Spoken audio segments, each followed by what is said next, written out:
তবলিগের ভাইয়েরা যদিও তাদের মানহাজ, যদিও তাদের আকীদা, যদিও তাদের উসুল কোরআন এবং হাদিসের সাথে কোনো মিল নাই, ইসলামের সাথে উসুলের মিল নাই, তারা প্রচার করে সুফিবাদ।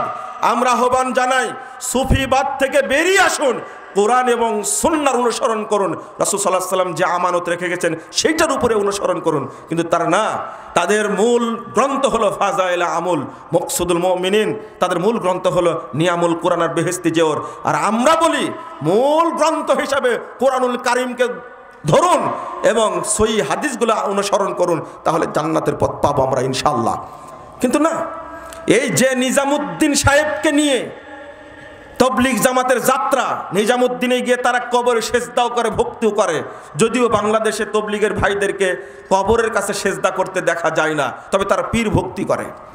এই নিজামুদ্দিনটাকে মাশারিকুল আনোয়ারের সংকলক, বিশাল হাদিস গ্রন্থ, তিনি একবার দিল্লিতে এসে, দিল্লির মানুষ না, দিল্লিতে এসে যখন একজন প্রশ্ন করেছে, তিনি হাদিস উল্লেখ করে করে উত্তর দিচ্ছেন, তখন একজন ভক্ত দাঁড়িয়ে বলছেন, ইমামদের সামনে বক্তব্য দিচ্ছিলেন এই নিজামুদ্দিন আউলিয়া, বক্তব্য দিতে বলছেন, হিন্দবে ফিকি হাইসিয়াত,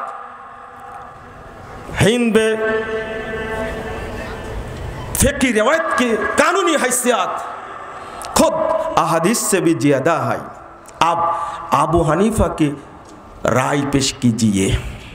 তিনি বললেন, দাঁড়িয়ে বলছেন, শোনেন, আপনি হাদিস থেকে জবাব দিচ্ছেন, কিন্তু আপনি কি জানেন এই হিন্দুস্থানে হাদিসের চেয়ে ফেকার মূল্য অনেক বেশি। আপনি হাদিস উল্লেখ না করে আপনি আবু হানিফার রায় পেশ করে উত্তর দেন।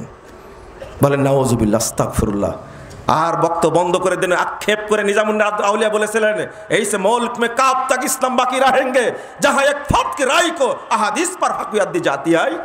কি আশ্চর্য ব্যাপার!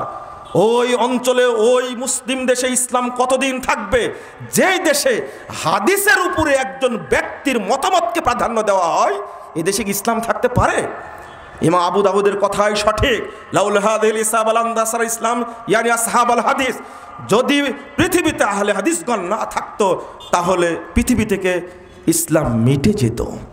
আজকে আপনি ফাজাইল আমলের কথা বলেন, এই সাদ গ্রুপ আর জুবায়ের গ্রুপের যে দ্বন্দ্ব, এই দ্বন্দ্বের পিছনে তো আল্লাহর বিশেষ গজব রয়েছে। গজব কেন বলছি জানেন?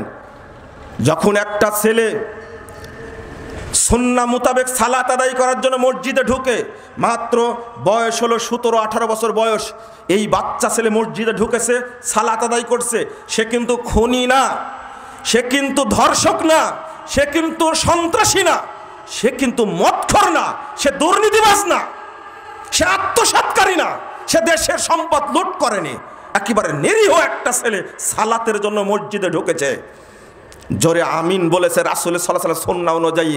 সালাতের পরে মসজিদের সমস্ত মুসল্লি এই বাচ্চাটার উপরে এমন নির্যাতন করেছে, আল্লাহ এটা সহ্য করতে পারে না, সহ্য করতে পারে না।